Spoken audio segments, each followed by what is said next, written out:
कोयटा एक बार फिर शिद्दत पसंदों की जानिब से किए गए धमाके से लरज उठा। सेटलर टाउन के इलाके में पोलियो सेंटर के करीब खुदकश धमाके में 13 अहलकारों समेत 15 अफराद शहीद हो गए, जबकि 25 अफराद जख्मी हुए। वाक़े के फौरी बाद पुलिस, सिक्योरिटी फोर्सेज और रेस्क्यू टीमें मौका पर पहुंच गईं, जहां नाशों और जख्मियों को अस्पताल मुंतकिल कर दिया गया। सूबाई वजीर मीर सरफराज बुगटी का कहना था कि दहशतगर्द कभी अपने अज़ाइम में कामयाब नहीं होंगे। मैं समझता हूँ कि इन शोधा की कुर्बानियाँ जो हैं वो रायगा नहीं जाएंगी। हम इंशाल्लाह ताला बलूचिस्तान को अमन का गहवारा बनाएंगे और उस बनाने में किसी कुर्बानी से दरेक नहीं करेंगे। हमारी सिक्योरिटी फोर्सेस ने इससे पहले भी बहुत कुर्बानियाँ दी थी और आइंदा भी देंगे।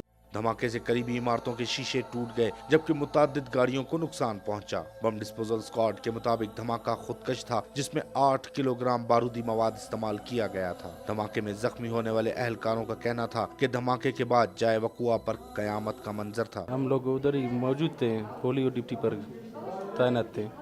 हम लोग ठहरे हुए थे कि वो लोग निकल जाएंगे पोलियो वाले, फिर हम लोग उन लोगों को लेकर जाएंगे पोलियो को।